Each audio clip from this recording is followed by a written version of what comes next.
everybody, and welcome back to Trolley Crossing Podcast. I'm very excited to be here today. This is our second podcast. We haven't done one in a few months, but we all have been busy. My name is Gina Maria Alimberti. I am the Executive Director of the Connecticut Trolley Museum, and I am sitting here with the Borrup siblings. Their father was one of the founders of the museum. There was 3 founders, and their father was Roger Borrup. The other 2 founders were Bill Wood and Henry Steig. Steig. And I'm just going to kind of go down and have them introduce themselves, starting with Cindy Borrup Miller. I'm the oldest. I don't know what else to say. And you reside in East Windsor and Enfield in Florida. Oh, sorry, you're right. You're in Enfield. Enfield in Florida. Mm-hmm. Great. Jim Borrup. I live in Broadbrook, and I currently volunteer at the museum, and been doing that for 3 years now. Sort of a 60-year hiatus, I guess, but here I am again. So. Great. I'm Joan Borrup Nordell, and I live on Borrup Road in East Windsor, right behind the Trolley Museum. And your husband volunteers yes, at the museum? And my husband is a volunteer there. He's there almost every day. Every day, yeah. And you help out at the museum, and occasionally. Your son is now on the board of directors. That's true. And your grandchildren help with our scary program in the fall. They do. Yep. So we're all involved. And then we have. And the youngest, Tom Borrup. I live in Minneapolis, so I visit once a year or so, and often take a ride on the trolleys when I come here. Yes, and you guys were all at the museum yesterday and took a ride. Yes, we did. Joan's husband was operating because he's a motorman amongst everything else. So I'm just very excited to have you guys here. I think it's a good piece to talk about. I mean, for us, we want to do these podcasts because we want to have that information. We want to have it taped so it doesn't leave us, so we always have it, whether it's transcribed or videos or whatnot. So you guys are a big part of the museum, obviously, with your father being one of the founders. So we're just going to start off. As kids, I know you guys came to the museum. Yes. With your father. Yes, we did. Often. The museum was our babysitter. There you go. I like that phrase. What are some memories of being at the museum as littles? Well, I can share one. Okay. My father had a Jeep station wagon, which was 4-wheel drive, and I just remember one time being there in the back seat, and they had chained some rails to the back of the car, and we towed them down Route 140, and the sparks were just flying everywhere, and I'm just like looking at this like, wow, you know, and I guess they were towing them down to Winkler so that they could get where Borrup Road was crossing because they needed tracks down there, and that was the easiest way to get them there was to tow them down the road. So I never heard that story. Yeah. That's a great one. It's just, you know, seared into my memory because of the sparks. You had to do what you had to do back then, right? Yeah. They were serious about getting the museum going. Yeah. Oh, yeah. They worked very hard at that. Yeah, I used to go. I think he had to take us. That was my mother's rule because he left her with, at the time there were 3 children under the age of 4. And so that was a bit much for her.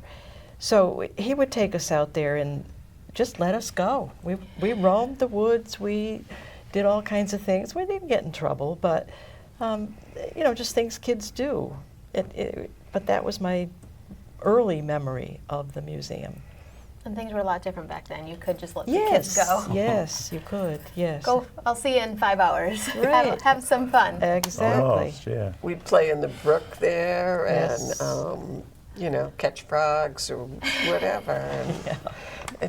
there was an old hand car that we used to like to Right. Really? Yep. run. Yep. Yeah, you just pumped it back We and forth. so a pump car. We have a pump car still. I wonder. Yeah. That might be it. There's a Might be picture the of same it one. in one of these Wow. books. Yeah. That was Yeah. fun. Couldn't sometimes go very far, but No, No, you couldn't, saw it. because there wasn't that much track at Well, that Borrup point. Road originally wasn't even there. Right. I remember them building it. They're putting it in. The road itself? Yeah. Yep. Yes. Okay. Yes. Wow. So I kind of jumped ahead a little bit. We want to do a little bit more of a background on your dad. So your dad went into the military, right? At what age? He was 28 or 29. I have to figure it out, but it was 1943 when he went in, and he was born in, 13. He was born in 13. 1913. yeah, So so he, he would've he been was 30. 30. Really? Okay, so it was older No, than I thought. he went in before 43, so. 42, sorry. Oh, yeah. 42. I was going to say, Yeah, I was yeah. reading It was- those letters. yeah, it was he wrote. 42. He was 29. That's when it was, 42. So he went into the military with already a love for Oh. railroads Oh, and yeah. trains Oh, it and had already He trolleys. was started. still All a the- member of the National Railway Historical Society. And Yeah, was NRHS, was involved in the that. Connecticut chapter. Yeah. So basically, he already had this vision Oh, yes. And when he went to the military. It's all documented, and he wrote all kinds of things. The initial meeting of the corporation that they formed was in 1940, October 28, 1940. Yep. So they had to have vision before that in order to come to the decision to incorporate and be this organization. And then they had to buy the property for the right-of-way. And so it had begun well before he went away. And then he would write letters to not only my mother, but other people about trolley business. And they're incredible, the length and the detail that he wrote about. What he envisioned it could become, Right. you know, when the war ended and everybody could get together again. And So he and I know I asked you guys this before, and the question was, how did this all start? What was the spark? Where did he start loving railroads and trains and Tom- trolleys? Tom has Well, this. what we believe is that his grandfather in Plainfield, New Jersey, worked as a station master at the Scotch Plains, New Jersey station of Yeah. whatever the railroad was at the time, because the names keep changing. And his grandfather would take him to watch the trains, or you know, help participate in signaling or whatever they did at the station. And so we think it began way back then when he was a little kid. Child. Yeah, and he grew up in a house next door to his grandfather too, so they were fairly close. Was this in Jersey or East Hartford? Jersey, Jersey, okay. Plainfield, New Jersey. Okay. he was there until, what, he was 13, something like that? No, 1929, so he would have been 19. No. 13. And he was born in 13 in 1920, so he would have been 16. Yeah. Yeah. Then he moved, I thought he Finished- graduated moved from to high East school. Hartford. East Windsor, I think. No, I mean, East Hartford. East East Hartford. Hartford. So Yeah. he was here before graduation. So that's when he moved around 16 to East Hartford. Yeah, So he already had that love. yeah. When do you think he got connected with NRHS? Well, I have somewhere I found information that he joined a railroad club in 1933, so he was 20 at that Okay. point. So that was maybe the early beginning of his quest for this museum. And your mother was from East Windsor. Yes. And I know you had said he met your mother through a church. Well, Or he wanted to yes, write to, they wrote letters. He asked to have somebody write to him. He loved to write, and so he would like to write to a lot of different people. And he asked the pastor at the Wesley United Methodist Church to give him a name, or give his name to some. He said, hopefully, a lady, and see if someone would write to him. and that's when he was in the military. Yes, he was Yeah. already there, but he had attended that church when he was visiting the museum. He liked to go to churches, and he used to stop in there, but he never met her there. He got her name, and she got his name, and she wrote, and then they wrote back, and that all started in 42. I think it was April or something of 42, and they corresponded for 3 years. He did meet her in between because he was stationed at Bradley for a short time, and so that gave him the opportunity to come to her house in East Windsor, Warehouse Point actually, and visit. So they did meet, but mostly it was the letters for those 3 years. Okay, so the museum was actually incorporated before Yes. they started writing. Yes, Okay, now yes, this is all correct, coming together. Correct. So then 1940. he was over in the military writing to her, but also had this envision of what the museum was going to look like. Oh yeah. Oh, And I know you said absolutely. he, sent pages and pages back of how to get the museum started and running and the track and the overhead and the legal work. Amazing. The first car. Amazing. He was part of getting the first He car. was. He was instrumental in Car 65 and got that to the museum. He would actually ask my mother in letters to go out there and check on Car 65. And she didn't drive at the time. She rode her bicycle. And it was probably a couple miles, right? Yeah. And Yeah, it's so about 2 miles. Yeah, up the hill Down and and up everything. the hill But over there. apparently she did, because then he would write back and say, well, I got to attend to that when I get back, or this and that. So, yeah, he had a love, eventually for my mother, but for the trolley cars too. So when you think about that time period, 1940 and before, when many street railway companies around the country were still operating, so they were sort of normal, but to have the vision that this is going to be historical at some Yes, point yeah. in Yeah, time. That's yeah, right. he knew that. That sort of vision to think way ahead. Yeah, that's Yeah. right. That's true. Because the company started going out of business and started selling and burning the cars. Right, but into the 50s and even 1960s in Los Angeles, for instance. So, Yeah, So trolley cars were still running. norm. Yeah. I mean, when he first moved to East Hartford, 1929, was finishing high school and working at the Hartford Times, he would take the trolley car, back and forth to work. And so I think that also Sparked everything. sparked his Yeah. thinking about it. It's incredible. And then, what year did he get out of the military? 30, no, 45. I'm sorry. 45. 40, yeah. in 45, yes, 1945. The war had ended. Yep. Yeah. And he was afraid that he was going to have to stay, because the military, of course, kept some people overseas. And he felt like he had no wife, no children, no property, and no job that the economy depended on. So he was a prime Scared. candidate to be Stay kept. behind, yeah. But he changed that by getting married, so and then having property. So anyway, that's. So it worked out well for It him. worked out well for him, exactly. Now, Yes. the thing that I always question is, how did they know to go after this property? Or why did they go after this? That's a certain good property? question. I haven't got information on that particular. There was another trolley line, abandoned, somewhere in the state that they considered. But then this one maybe was more to their liking because of the Piney Ridge. Yeah, that's what I I'm think thinking. I think that that probably It is had, was an he had the attraction. vision Yeah. to Yeah. have it go to Piney Ridge. Yes. and restore Piney Ridge. Yeah. Right. Yeah. A lot of us still have that vision. I know. That's good. Our track obviously stops at Wells, but we do own the land past that to Piney Ridge if we wanted to do that. It's just, more upkeep, more financial strain, really. But yeah, that's probably what it was. Yeah, I think so. Yeah.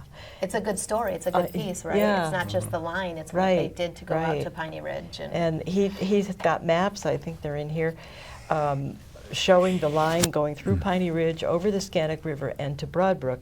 And then they wanted to go from there to Rockville. Oh, Yeah. wow. Yeah. That's where the original line Right, went. right. And their hope was to go that far, but at least to Piney Ridge, but maybe someday. So it really was thought out, because if he was trying to decide what Yes. area of property to do Yes. that this makes sense. Right, right. And that may have been one of the lines that was abandoned first, one of the trolley lines that Yeah. went out of business. Yeah. Yeah. I mean, some of them were still operating, Right. in East Hartford and Hartford and Springfield. Yeah. But maybe that wasn't as popular a route, so they just shut it down, and I guess they tore up all the tracks and everything else, Yeah, which is a yeah, shame. Everything, They- everything was Yeah. gone. Yeah. Yeah, because there's other lines of Connecticut and other parks like lake compounds and whatnot. Yeah. So that could be it, that this was more of happening before the other It one. was just more available, I guess. Yeah, and the land was probably for sale, and you know that. And was he in? No, he wasn't in East Windsor then, but he was close.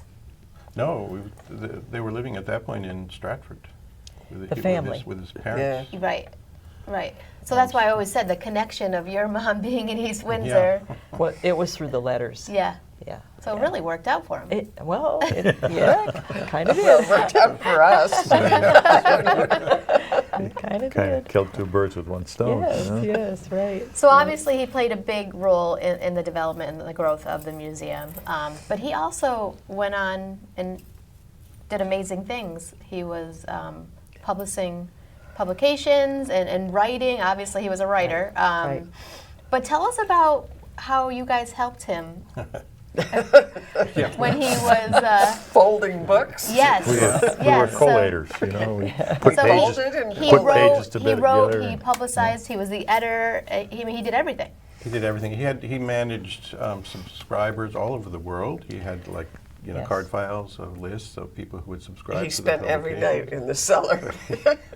So everything from the writing and editing to the typesetting to the printing, and got us involved in folding books and collating He paid pages. us 10 cents It for was- 100. Yeah, we were paid. Oh, yeah. We were paid. So it was never, We just feeling like we were imposed upon. It No. was kind of No. fun. He It was made normal. He Right. made it We part of, s- this set it is- up Your on the routine. kitchen table in the Right. evening or something. How did he, how did that love develop? Like the writing and being able to, Well, actually, when he was in high school, he had a little printing press, and he Oh, okay. developed a small newspaper. That was you before know, high school.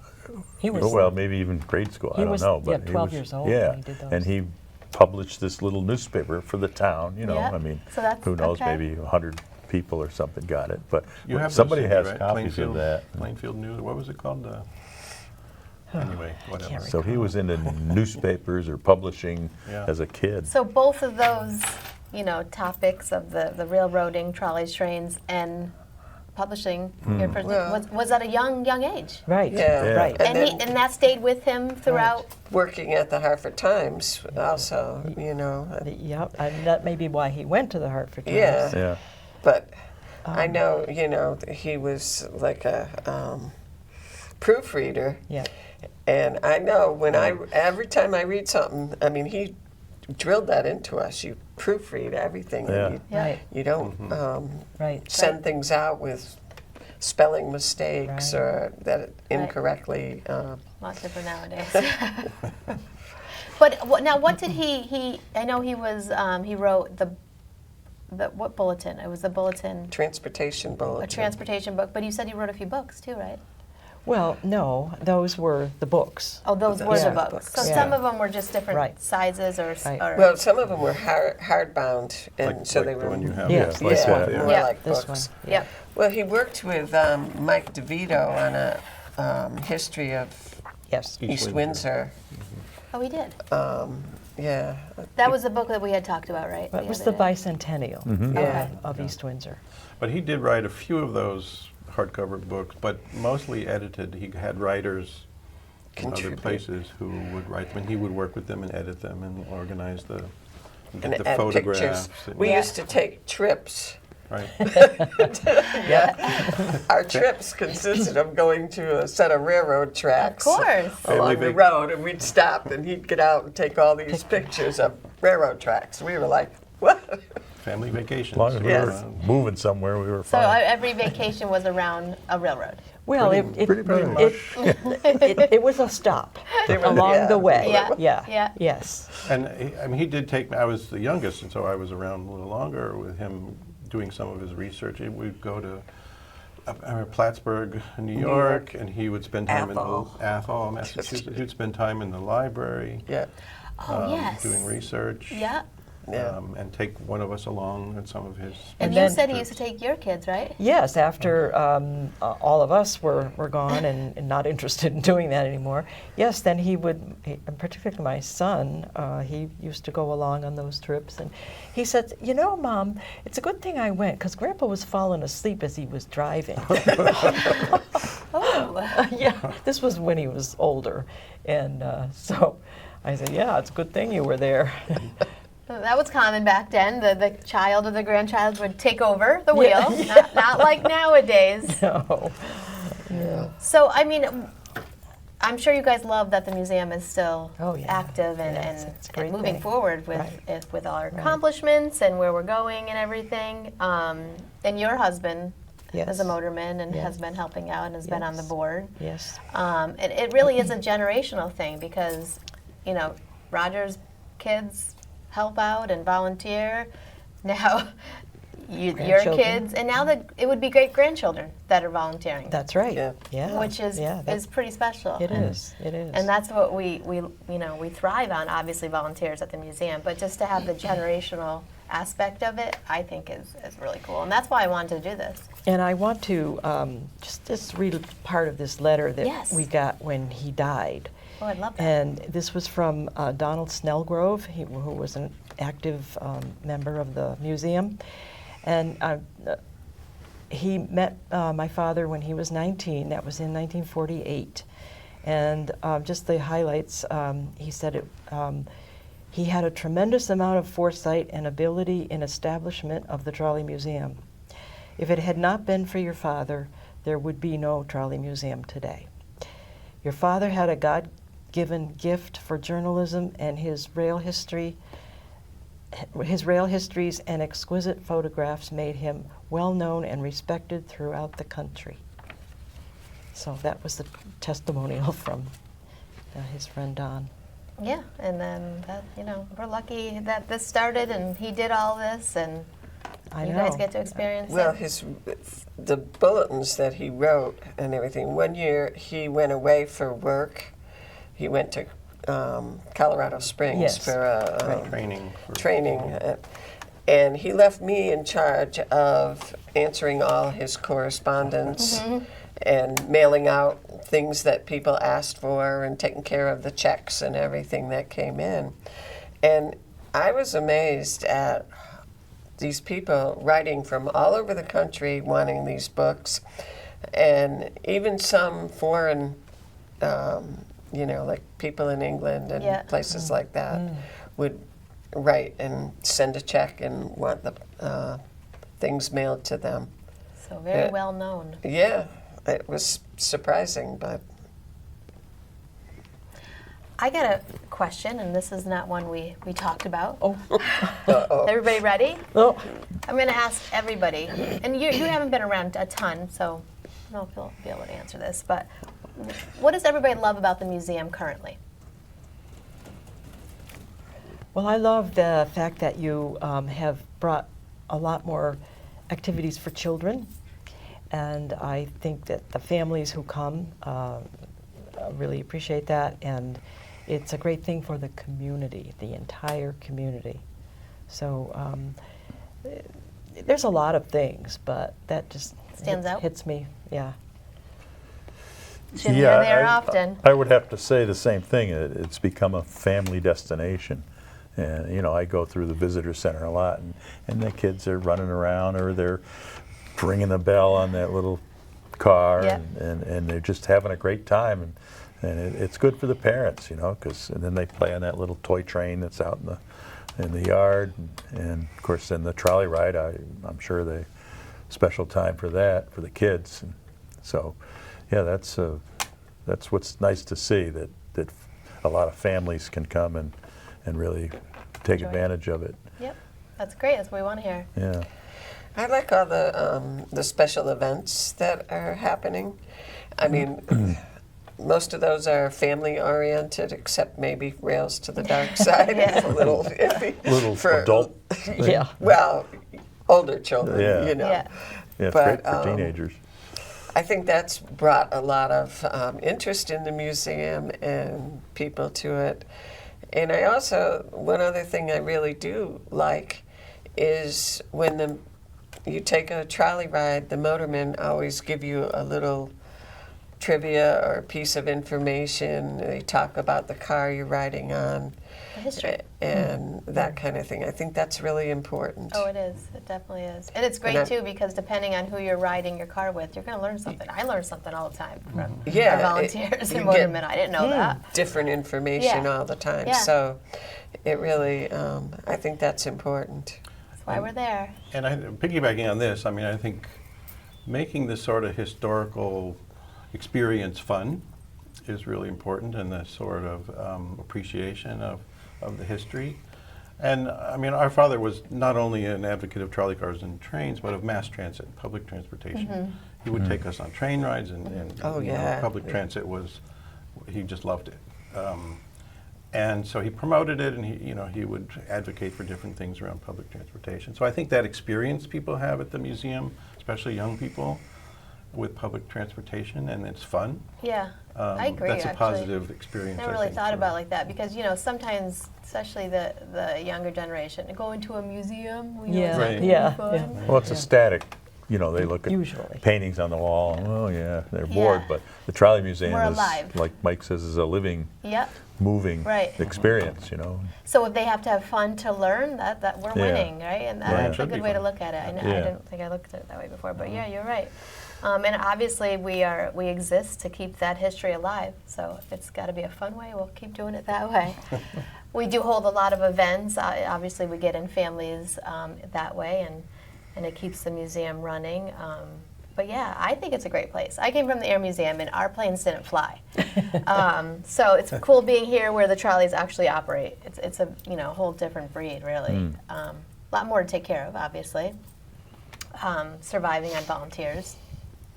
Taking care of the museum. They basically take care of the museum. Now, when you guys travel, do you guys do train or trolley?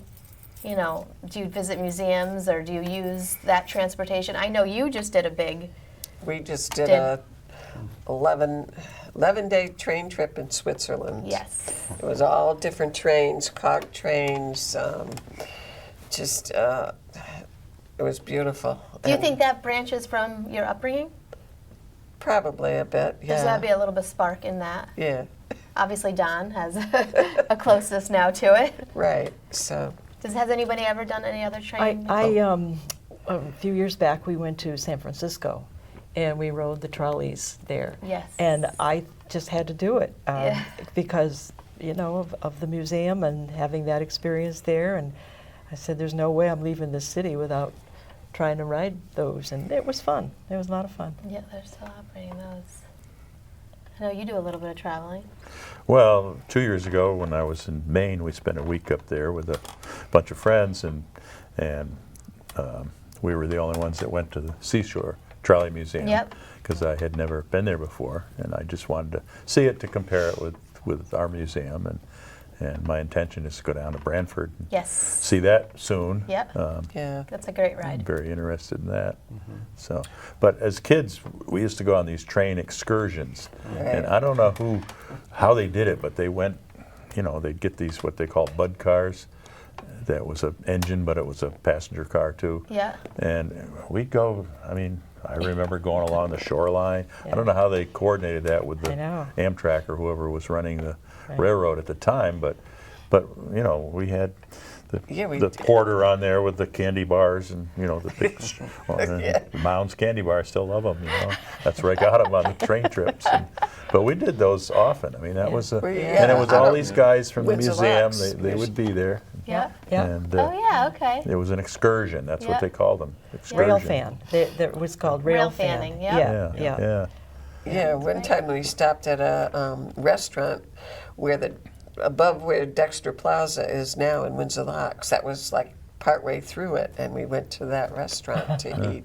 I don't remember And then that. we went on the train again for a couple hours before we came back. It was, Yeah. I remember being pretty young and going on one of the steam locomotive things up in Vermont or New Hampshire, so I can't remember. But and getting a piece of soot from my thigh. Oh my God, it was so painful, and trying to get it out. And But if so we that's went what we did. went to Boston, I went up there a couple of times to bring books to different bookstores, and we'd always ride the T, you know, Oh, and yeah. he'd want to do that. Yeah. Yeah. Got to experience that. Yeah, I was just going from, I was in France and let's go to London, take the Channel. I've never taken the Channel, so Oh, this was a wow. couple months ago. Whoa. We took the train across or under. So just those, I always prefer taking trains whenever getting from Well, one place Tom to doesn't another. even own a car anymore. He gave it up and Wow. takes public transportation Well, because I he live lives in in the city. where I Okay. can do that. so Yeah. So you're in Minneapolis? Minneapolis. So there's a few trolley museums. There Are is you- one small trolley museum there, or a little line that runs by the lake. Yeah, okay, yeah. How far are you from Wisconsin? Not too far. So but- there's one in Wisconsin. Let's talk after too. Okay, I Yeah, don't know about they that. were just here. One of the persons on the board was just visited. So yeah, let's talk about that after. Hmm. I think it's East Troy. But we'll talk about it. Yeah, they're everywhere. Like I didn't realize trains and trolleys were so relevant as far as museums and visiting. You know, when I went to the Air Museum, I had to learn all these airplanes, obviously. Well, then I go to the Trolley Museum, and there's just so many trolleys and trains and locomotives and this ran here, this ran there. So there's a lot out there. So, well, we have a few more minutes. Is there anything else special you want to talk about with your dad in the museum or anything relevant? I know we have pictures we'll be adding to this, him working on the cars. And what really got me back in the day is how everybody dressed. Oh, They were dressed to the nine to go paint a trolley car. Like oh no, ask Jim about painting a trolley car. Well, a little mishap with the paintbrush, you know. You were painting back in the day too. Yeah. Yes, It was, we had, sometimes had to work when we were out I just there. love that yeah. yellow paint, you know. Yeah, and my father said, "Who did that? Who painted that?" And Jim piped up and he said, "The wind did it." The wind. Did you paint something wrong? Yeah, Yeah. Yeah. A wrong car?